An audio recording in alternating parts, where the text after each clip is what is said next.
பெண்களுக்கான ஆட்சி இது ரொம்ப சப்போர்ட்டாக இருந்தது எங்களுக்கு. இது உரிமை தொகை ஆகட்டும், பெண்களுக்கு இது கல்வி உதவி, விடியல் பயணம் எல்லாமே பெண்களுக்கு உண்டான ஆட்சி இது.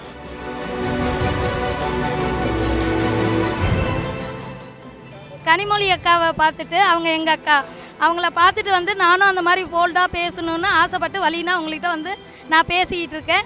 எனக்கு ரொம்ப சந்தோஷமாக இருக்குது, மகிழ்ச்சியாக இருக்குது. எங்களுக்கு அவங்கள பார்த்து நாங்கள் நிறைய கற்றுக்குறோம். நல்ல துணிச்சல், தைரியமான லேடி. கனிமொழி அக்கா கண்டிப்பாக இருக்கணும், கண்டிப்பாக வருவாங்க, கண்டிப்பாக ஜெயிப்பாங்க. கனிமொழி அக்கா அவர்கள் எங்களுக்கு பெண்களுக்காக போர்க்கொடி எடுக்கிறாங்க. சிறப்பான ஆட்சி. அதான் எல்லா திட்டமே நல்லா இருக்குது. எல்லா பெண்களுக்கு இலவச பயணம் 1000 ரூபா, மீதி எல்லா திட்டமும் அருமையான திட்டம். 8000 ரூபா கூப்பனும் பார்த்தீங்கன்னா வீட்டில் இப்போ ஒரு பொருள் வாங்குறதுனா மாத பட்ஜெட்டில் இடிக்கும். 8000 ரூபா கூப்பன் வரும்போது இது 8000 இருக்குது, இதை வச்சு நம்ம வாங்கிக்கலாம் அப்படிங்கிற ஒரு ஐடியாவில் தான் எல்லோரும் இருப்பாங்க. சம்பளமே இல்லாமல் வீட்டில் இருக்கவங்க கூட ஒரு பக்கம் போகணும் அப்படின்னா மகளிர் வந்து துணிச்சலாக பஸ்ஸில் ஏறி ஃப்ரீயாக போயிட்டு வராங்க. எந்த இதுக்கு வேணாலும் போகலாம். 1000 ரூபா கொடுத்து இப்போ வருஷத்துக்கு 12000 ரூபா ஆச்சு இல்லையா? கனிமொழி லேடிஸ்க்கு நல்லா செய்வாங்கன்னு நம்பிக்கையில் தான் நாங்கள் எல்லாருமே இப்போ இருக்கிறோம்.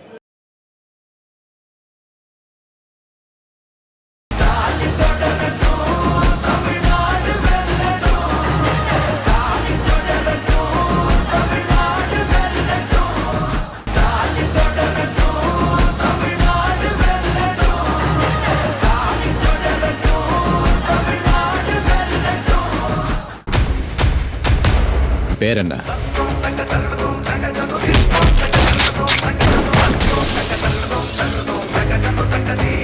ஆச்சி மசாலா. எந்த சமையலும் ருசி தேடும் ரகசியம் 20 ரூபாய். இன்றைக்கி நம்ம நாமக்கல் தொகுதியில் இருக்கோம். இந்த தேர்தல் களம் மிக விறுவிறுப்பாக நடந்துட்டு இருக்கு. ஒவ்வொருத்தரும் அவங்களோட பிரச்சாரத்தை எடுத்து முன் வச்சுட்டு இருக்காங்க. அந்த நிலையில் இந்த 5 வருஷ ஆட்சி களம் எப்படி இருந்தது, மக்களுக்கு எவ்வளோ பயன்மிக்கதாக இருந்தது, முக்கியமாக பெண்களுக்கு இந்த விடியல் பயணமாக இருக்கட்டும், இந்த உரிமை தொகையாக இருக்கட்டும், அது எவ்வளோ ஒரு யூஸ்ஃபுல்லாக இருந்துச்சு அப்படிங்கிறத அவங்ககிட்டே கேட்டு தெரிஞ்சுக்கலாம். இது கிங் டிவி, நான் உங்கள் ஜெகவின். இப்போ வந்து திமுக ஆட்சியில் வந்து முன்னாடி ஒரு 1000 ரூபா திட்டமாக இருக்கட்டும், இலவச பேருந்தெல்லாம் வந்து கொடுத்துருந்தாங்களே, அதெல்லாம் எந்த அளவுக்கு யூஸ்ஃபுல்லாக இருக்குது? மாதம் மளிகை ஜாமான் வாங்குறதுக்கு, அரிசி பருப்பு வாங்குறதுக்கு, காய்கறி வாங்குறதுக்கு, அந்த காசை வாங்கி நகைக்கடையில் சீட்டு போட்டு நகை வாங்குறது, இந்த மாதிரி ரொம்ப பயன்படுத்திக்கிட்டோம். அது வந்து மகளிருக்கு ரொம்ப யூஸ்ஃபுல்லாக இருக்குங்க. எப்படின்னு கேட்டிங்கன்னா சம்பளமே இல்லாமல் வீட்டில் இருக்கவங்க கூட ஒரு பக்கம் போகணும் அப்படின்னா மகளிர் வந்து துணிச்சலாக பஸ்ஸில் ஏறி ஃப்ரீயாக போயிட்டு வராங்க. எந்த இதுக்கு வேணாலும் போகலாம். காலேஜ் போகிறப்பலாம் அந்த மகளிர் பயணம் தான், அதில் தான் போயிட்டு வந்துட்டு இருந்தோம். 1000 ரூபா பணம் கொடுக்கறது இப்போ லேடிஸ்க்கெல்லாம் மேலே செலவுக்கு பார்த்துக்கிறாங்க, மாத்திரை வாங்குறதுக்கு பார்த்துக்கிறாங்க, வீட்டு செலவுக்கு அவங்க இஷ்டத்துக்கு அவங்க பண்ணிக்கிறாங்க. அதனால ஒரு பயனடைகிறாங்க. அது எங்கே வேணாலும் இப்போ காசு ஆம்பளைங்க தரலினா கூட அவங்களே போய்க்கிறாங்க, வந்துக்கிறாங்க. எங்கே ஒரு கோயிலுக்கு போகணும்னா கூட அவங்க இஷ்டத்துக்கு போகிறாங்க, வர்றாங்க. எதையும் எதிர்பார்க்காத போகிறாங்க, வர்றாங்க. நல்லது தான் அதெல்லாம். 2000 ரூபாங்க மாதம். அதாவது மகளிர் கையில் வர்றது எல்லாமே பார்த்தீங்கன்னா பெண்களுக்கு வந்து குடும்ப செலவுக்கு எல்லாத்துக்கும் பயனுள்ளதாக தான் இருக்குது. அது இன்னும் 1000 ரூபா அதிகப்படுத்தி தராரு ஸ்டாலின் ஐயாங்கும் போது இன்னும் எங்களுக்கு ரொம்ப சந்தோஷமாக தான் இருக்கும். ரொம்ப சப்போர்ட்டாக இருந்தது. பெண்களுக்கான ஆட்சி இது ரொம்ப சப்போர்ட்டாக இருந்தது எங்களுக்கு. இது உரிமை தொகை ஆகட்டும், பெண்களுக்கு இது கல்வி உதவி, விடியல் பயணம் எல்லாமே பெண்களுக்கு உண்டான ஆட்சி இது. 1000 ரூபா கொடுத்து இப்போ வருஷத்துக்கு 12000 ரூபா ஆச்சு இல்லையா? சிறப்பான ஆட்சி. அதான் எல்லா திட்டமே நல்லா இருக்குது. எல்லா பெண்களுக்கு இலவச பயணம் 1000 ரூபா, மீதி எல்லா திட்டமும் அருமையான திட்டம். அதாவது வந்து இப்போ திமுக ஆட்சியில் வந்து ஸ்டாலின் அறிவிக்கிறது எல்லாமே பெண்களுக்கான திட்டம் தான் முதல்ல அறிவிக்கிறாரு. 10000 சம்பளம் வாங்குறாங்கன்னா மாதம் 1000 ரூபா பஸ்ஸுக்கே போயிடும். அப்போ அந்த 1000 ரூபா மீதியை வச்சு குடும்ப செலவை பண்ணிக்கலாம். எல்லாமே பயனுள்ளது தான், ஒன்றும் பயனற்றதுன்னு சொல்லவே முடியாது. கனிமொழிக்கா போல்டான லேடி, ரொம்ப சந்தோஷம். அவங்க வந்தது ரொம்ப ரொம்ப சந்தோஷம் எங்களுக்கு. அவங்கள பார்த்து நாங்கள் நிறைய கற்றுக்குறோம். நல்ல துணிச்சல், தைரியமான லேடி.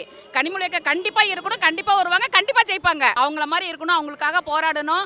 மீண்டும் வந்து எம்எல்ஏவிலேருந்து எல்லாருமே எம்பியிலேருந்து எல்லாம் லேடியாக வரணும். அவங்களுக்கு ஃபுல் சப்போர்ட் நாங்கள் பண்ணுவோம். டிஎம்கே தான் அமையும், ஸ்டாலின் ஐயா தான் வருவார்.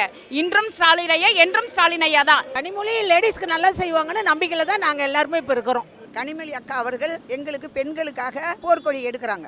நாங்கள் ரொம்ப பெருமையாக நினைக்கிறோம். பெண்களுக்காக அவங்க ஒரு குரல் கொடுக்குறாங்க. டெல்லியில் போய் குரல் கொடுக்குறாங்க. பெண்களுக்காக குரல், தமிழ்நாட்டுக்காக குரல் கொடுக்குறாங்க. அது வந்து எங்களுக்கு ரொம்ப மகிழ்ச்சியாக இருக்குது. கனிமொழி வந்து எங்கள் கூட பிறந்த சகோதரி மாதிரி. அவங்க வந்து நாங்கள் கேட்டதை கரெக்டாக செய்வாங்க. மகளிருக்கு என்ன தேவைங்கிறது அவங்களுக்கு நல்லா தெரியும். அதனால் மகளிர் வந்து நாங்கள் எதை கேட்டாலும் அவங்க செய்வாங்க. அந்த நம்பிக்கையில் தான் இருக்கும். பெண்ணு பணமாக இருக்குதுன்னா நாங்கள் நாளைக்கு ஏதாவது ஒரு பிரச்சனைனாக்கா அவங்ககிட்ட போய் சொல்கிறதுக்கு நாங்கள் ஒரு லேடிஸ் சொல்கிறதுக்கு துணிச்சலாக போய் சொல்லுவோம்.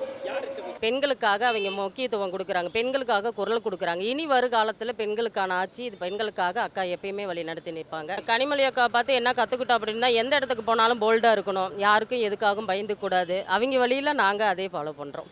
கனிமொழி அக்கா வந்து எல்லா இடத்துலையும் எங்களுக்கு பெண்களுக்கான முதல் அவங்கள பார்த்து தான் நாங்கள் வந்து முன்னாடி போகணும். எங்களுக்கு வந்து முன்னோடி அவங்க தான். நாங்கள் அவங்கள வச்சு அவங்கள தான் எடுத்துக்காட்டா நாங்கள் அடுத்தடுத்து அக்கா இப்படி போகிறாங்க, நாங்கள் அவங்க பின்னாடி இப்படி போகணுங்கிறத வந்து நாங்கள் தெரிஞ்சுக்கிறோம். கனிமொழி அக்காவை பார்த்துட்டு அவங்க எங்கள் அக்கா அவங்கள பார்த்துட்டு வந்து நானும் அந்த மாதிரி போல்டாக பேசணுன்னு ஆசைப்பட்டு வழினா அவங்கள்ட்ட வந்து நான் பேசிக்கிட்டு இருக்கேன். எனக்கு ரொம்ப சந்தோஷமாக இருக்குது, மகிழ்ச்சியாக இருக்குது. வந்து யோசித்தா என்னால் வேலைக்கு போயிட்டு வந்து நான் விவசாயத்துக்கு போகிறேன். வேலைக்கு போயிட்டு வந்து பிள்ளைங்க துணியெலாம் கிடக்குது, எல்லாம் கிடக்குது. எனக்கு வாஷிங் மிஷின் வாங்கணுன்னு ஆசை. என்கிட்ட அந்த அளவுக்கு பணம் இல்லை. இப்போ பார்த்தீங்கன்னா கூப்பன் அறிவித்ததுனால 8000 ரூபா கொடுத்துட்டு எங்கள் வீட்டில் ஃப்ரிட்ஜ் இருக்குது. ஃப்ரிட்ஜ் இருக்கிறதுனால அது எதுவும் யூஸ் ஆக போகிறதில்ல. எங்களுக்கு கூப்பன் கொடுத்ததில் எனக்கு ரொம்ப மகிழ்ச்சி. முக்கியமாக இந்த 8000 ரூபா வந்து கிஃப்ட். ஸோ அதை பற்றி என்ன நினைக்கிறீங்க? அதை பற்றி ரொம்ப சந்தோஷமாக தான் நினைக்கிறோம். ஒரு வீட்டில் இல்லாத பொருள் வாங்கிக்கலாம், ஃப்ரிட்ஜோ வாஷிங் மிஷினோ என்ன தேவையோ அதை வாங்கிக்கலாம். அது எங்களுக்கு சந்தோஷமாக இருக்குது. 8000 ரூபா கூப்பனும் பார்த்தீங்கன்னா வீட்டில் இப்போ ஒரு பொருள் வாங்குறதுனா மாத பட்ஜெட்டில் இடிக்கும். 8000 ரூபா கூப்பன் வரும்போது இது 8000 இருக்குது, இதை வச்சு நம்ம வாங்கிக்கலாம் அப்படிங்கிற ஒரு ஐடியாவில் தான் எல்லோரும் இருப்பாங்க. 2000 ரூபா நல்ல இதெல்லாம் நல்ல விஷயம்தான். அதனால் பயனடைகிறதுக்கு லேடிஸ்க்கு ரொம்ப முக்கியமானது இது, நல்லது தான். கூப்பன் வந்துட்டு நமக்கு பொருள் கிடைக்கல, வீட்டுக்கு ஃப்ரிட்ஜ் வாங்கணும் அப்படி இல்லைங்க. இது வந்து இது வாங்கலாம் அது வாங்கலாம் இல்லை, நமக்கு தேவைங்கிறதுக்கு வாங்கிக்கலாம். நமக்கு தேவைக்கு யூஸ் ஆகும், அவ்வளோதான். அது நல்ல விஷயம்தான். வீட்டுக்கு தேவையான பொருட்கள் நம்ம வாங்கிக்கலாம். நல்ல விஷயமா தான் செஞ்சுட்டு வராரு. வீட்டில் எங்களுக்கு எல்லாமே இருக்குது. வாஷிங் மிஷின் மட்டும் வாங்கணும்னு ஆசை. அது கூப்பன்னால பரவாயில்லைங்கண்ணா. இந்த திட்டங்களை நம்ம தலைவர் கொடுத்தது வந்து ரொம்ப மகிழ்ச்சியான ஒரு விஷயம். இப்போ நம்ம வீட்டில் ஏதோ பொருள் இதாகிடுச்சு அப்படின்னா போய் மாற்றிக்கலாம், இல்லைன்னா புதுசாக எடுத்துக்கலாம். இந்த திட்டம் அறிவிச்சது பெண்கள் மத்தியில் ரொம்ப வரவேற்பத்தக்கது. நான் வாஷிங் மிஷின் வாங்கலான்னு இருக்கேன். உதயசூரியன் தான் எப்பயுமே உதைக்கிறது, வெளிச்சம் தரது உதயசூரியன். முத்துவேல் கருணாநிதி ஸ்டாலின் அவர்கள் தான் ஆட்சி ஆழ்வார். அவர் தான் வரணும். அவர் தான் தலைமையில் அவர் தான் உட்கார்றாரு. அதில் ஒன்றும் ஆட்சேபனே கிடையாது. இந்த ஆட்சி தான் உதயசூரியன் தான் வரும்ன்ற நம்பிக்கையோடு இருக்கும். அதுதான் வரும்.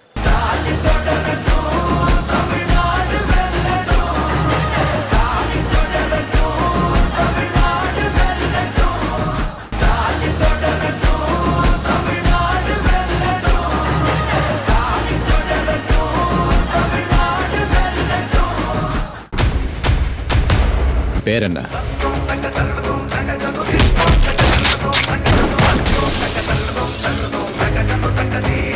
ஆச்சி மசாலா. எந்த சமையலும் ருசி தேடும்